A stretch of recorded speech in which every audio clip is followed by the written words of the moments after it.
And welcome everyone. We're in quite a big formal room.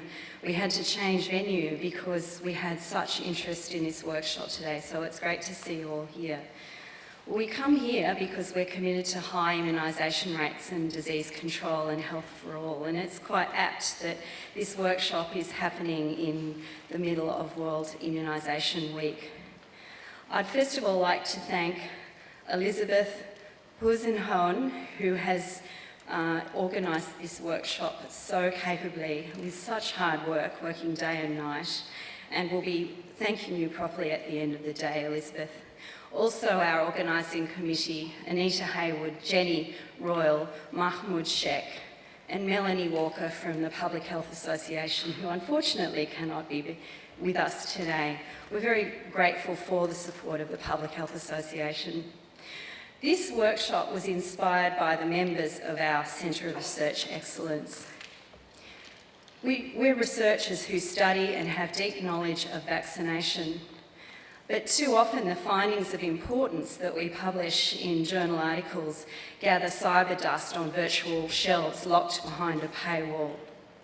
It became clear to us that having some knowledge and tools for advocacy would help us and the broader immunisation advocate community.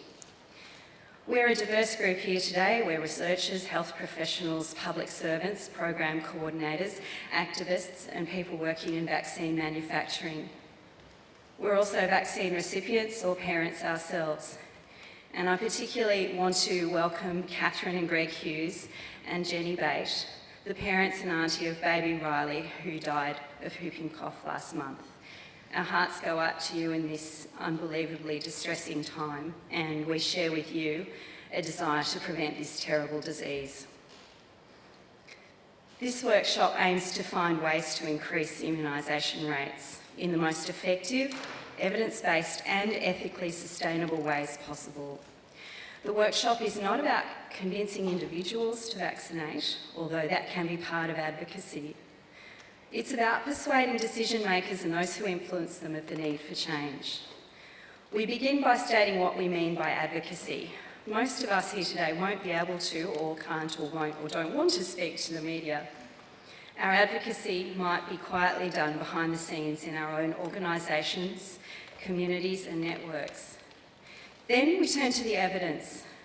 Where are vaccination rates low, in what regions and groups, and how can they be improved? Because just as there's a science to vaccine development, there's also a science to improving immunisation rates.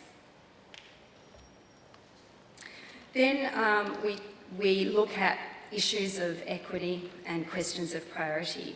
And two priority groups are migrants and refugees and Aboriginal and Torres Strait Islander peoples.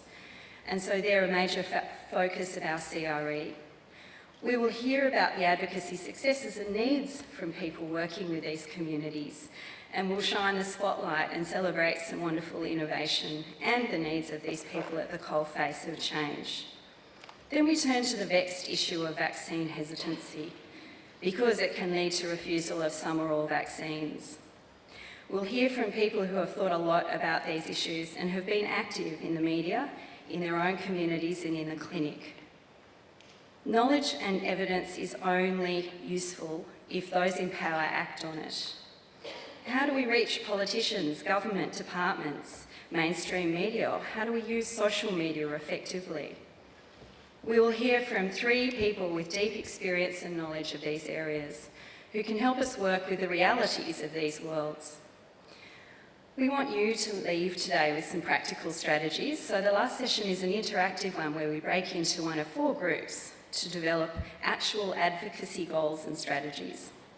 The groups will be Aboriginal and Torres Strait Islander peoples, migrants and refugees, vaccine hesitant parents, and those lacking opportunity for timely immunisation. The workshop is reasonably public and it will be written up. You've already received information about that and consent forms. It may be reported in the media and almost certainly on Twitter, which we welcome with the hashtag #VaxAdvocacy. I hope that's not too long a hashtag. It might reduce your character count a bit. If you prefer as a speaker or as someone in the audience when you're speaking that something you say is not reported on Twitter, please say so. And our tweeters, please be sensitive to what you tweet. And if you're not sure, ask the person before you send it out. We're also asking our speakers to declare any potential conflicts of interest before they speak. So we're here with a shared goal of disease control, but we may have some differing views on how we go about that. And so the discussion today may sometimes be robust, but it should always remain respectful. Our speakers have agreed to come and speak, and we expect they will be, of course, treated with courtesy. And I hope we can all remain open to learning and hearing from others, bearing in mind our mutual desire to see positive change. Our chairs will guide these discussions accordingly and will reserve the right to move the discussion on if needs be. The new policy of removing the capacity to claim family assistance payments for vaccine refusers is top of mind right now. But the issues that we're talking about today are broader, and so I'd encourage us not to lose sight of the bigger picture and the future opportunities we have with vaccine advocacy. So with that, I again welcome you all and hope that you can leave with new perspectives, tools and knowledge